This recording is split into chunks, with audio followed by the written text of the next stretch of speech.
So come and stand in the middle of the mat. Feet hip width apart. Just check your feet are parallel, facing forwards. A little bit of engagement underneath the arches under the feet. So you're almost sending the weight kind of to the ball of the feet. And you can kind of feel the little toe going into the mat, the big toes. It's almost like you're scrunching up, picking up a marble if there was on the floor between your toes. So that little bit of engagement. Tuck the pelvis under, shoulders relaxed.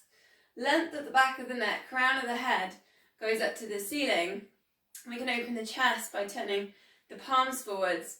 So pelvic floor TVA in, 100%, and then out, and we're going to do that 10 times. So pelvic floor and TVA in, and out, and in, and out, and in, and out. Now try and separate the breath, so just breathing normally in, and out, and in, 100%. Out, 5 more, and in, out, and in, out, in, out. Have you breathed in, and out, and in, out to 50%, holding it there. So we'll hold it out, 50%, the engagement's all there for this whole class, and we're going to go neck, shoulder glide, side bend. So arm up level with your shoulder, ear down. Drifting that to the side for a shoulder glide, hips stay still, recenter. Lift up to the ceiling and then gently over into a side bend. You can go hand on hip or slide hand down the side. Other side, 3 on each side. Ear down, neck release, shoulder glide, centering. Lift and over. So some key points. Particularly as we go into the lift section, so as the arm goes up, try not to arch the lower back and keep the pelvis tucked under. Sometimes when we lift the arm up over the head, we change the positioning on the spine, the pelvis. So keep that length at the back of the neck in there as well. One more time each side, lift, ear down. Shoulder glide, hips are still. Are you still scrunching up the toes, picking up the marble underneath the feet? Release, last one. Lift. Shoulder glide. Centering, pelvis tucked under. And side bend. Let's get everyone caught up. Arm circles. So lift the arms up over the head, and again, think about the spine, so length at the back of the neck. You're not lifting the chin with this move. Think about the pelvis staying tucked under and still scrunching up the toes a little bit. Adding in, if you want, up onto the toes. So taking a little bit of balance.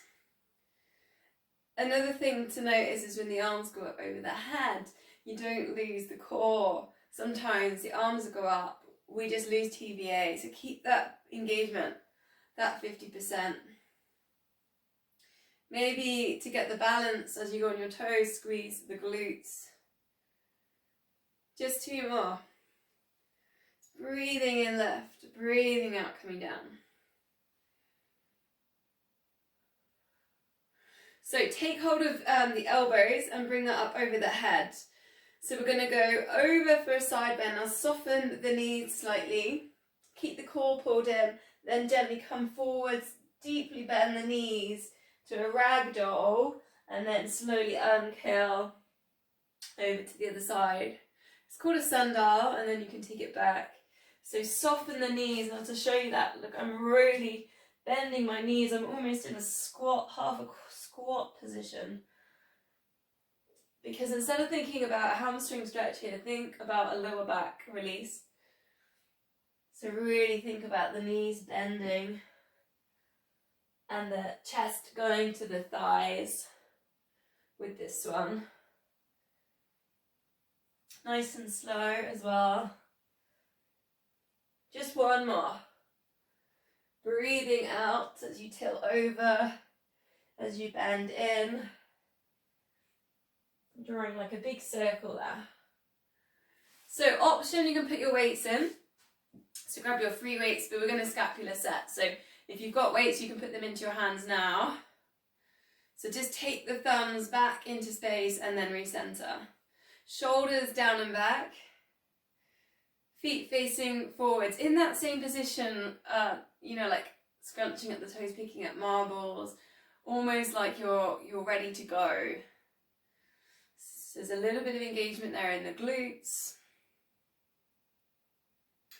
So just to help here with posture. So hopefully you got your elbows tucked into your side and you're getting your hands level with your sides. That would be the ultimate kind of position that we're trying to get in. Notice when you go around to the side that the lower back isn't arching, so tuck the pelvis under. Use the core. 2 more.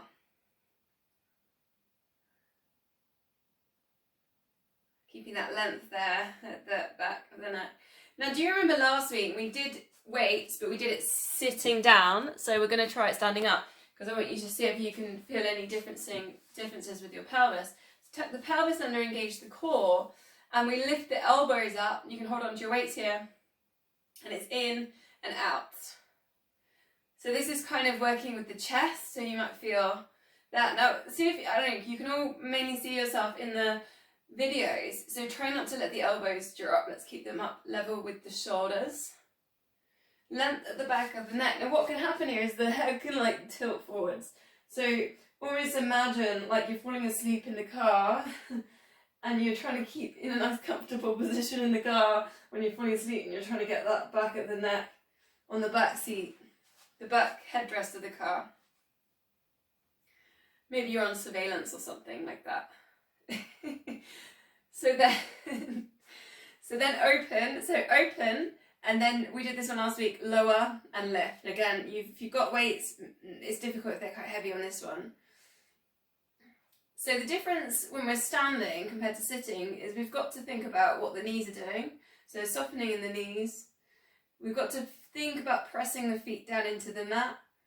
Engage the core and really notice what's happening with the lower back. Now you can try one and then the other. Again, just keeping that pelvis tucked under. And then it was the shoulder, alternate shoulder press. So just reaching up with one hand, reaching down with the other. So don't forget to actually bring that hand down as well. Now on this one, you can really think about staying really still in the middle. So thinking about a lot of the Pilates moves, like the Superman on all fours. All the focus stays in the core, the hips, the pelvis. So take that idea into standing. Really think about the core being nice and tight and still as you move these arms. 3 more. Just keeping the pelvis tucked under, keeping that connection there with the core. Release. Now we go to our squats. And again, if you've got your weights, you can carry on with weights. So that's fine. Oh, I've done that a bit too low, haven't I? So really simple, feet hip width apart, bend in the knees. Now we're going to go to the chair in a bit to do a single leg squat. So treat this like a warm up. Now if you've got your weights, you can either put your weights down in front, or you could bring your weights forwards. Another option with weights is to do your squat circle round. So squat, big circle round, depending on how heavy your weights are. And you can do this without weights as well, working into a big circle. So think here about equal weight down on the feet. You've got engaging the big toe, the little toe, the heel. As we're coming up, we're squeezing glutes, they're firing. If you're taking the arms up, think about pulling in the core, try not to arch in the lower back. And you don't have to do it at my pace. I mean, I'm going quite fast here, aren't I?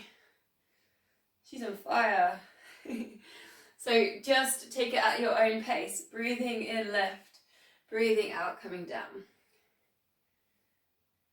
Especially when you've got weights, you might want to go a little bit slower. You're controlling the knee. Ready? Because when we do a single leg on the chair, we need just to be warmed up.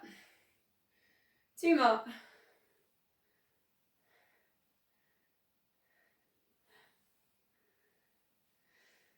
So single leg deadlift next, and again you can do this with your weights. I'm going to come off the mat because I think my balance is going to be a little bit better off the mat. So this one, you just fire the glute, take the leg back. So there's a little bit of a squeeze on the glute. Then opposite hand reaches down towards the opposite foot. You don't have to go all the way to the floor. It can just be halfway. Recenter, lift it up. We're hip width. So fire the glute first. Then you'll find the other glute switches on for the balance. Then just reaching down. It's almost like a running position, isn't it, here? When you've got your weights, you can take one weight down and the other weight up. That can be quite an interesting option.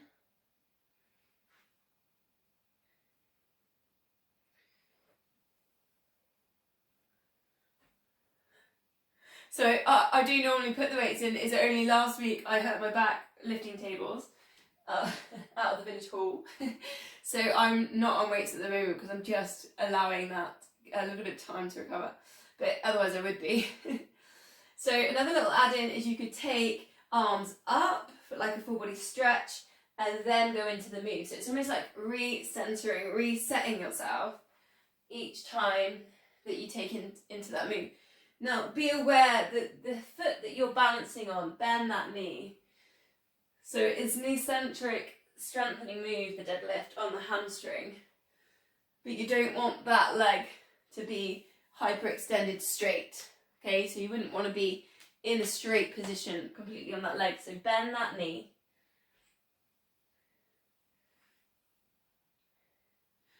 Unless you were maybe a dancer or something like that and you wanted to work at a full kind of length on the hamstring, but things like running, anything needs a bit of torque in the muscle, a bit of power, a little bit of a bend in that knee.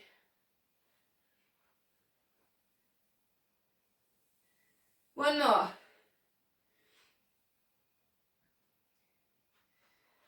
So weights just to the side then, and we'll just do the closed eyes balance, that's palms together.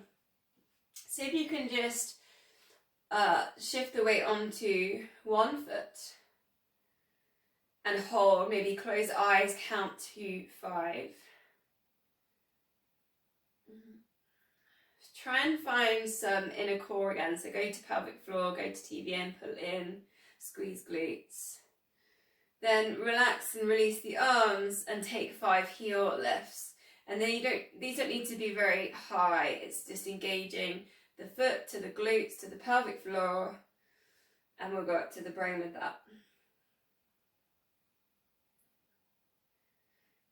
Again, it strengthens ankles, helps with the knee. So Mario's frozen in his screen. I hope you can still see me, but it actually looks like you're doing 10-pin bowling. Just Mario's frozen. It looks quite cool. And we'll go to the other leg. Palms together. Find the core, close your eyes. Count to 5. You might feel like all the muscles in the foot are really firing and turning on and trying to help you with that balance. Keep that core engaged and then 5 heel lifts. Think about your shoulders here. So we've done a lot of balance, concentrating. Are the shoulders relaxed? Is the jaw relaxed as well? It's another thing that can get a bit tight. And sometimes that kind of space between the eyebrows as well.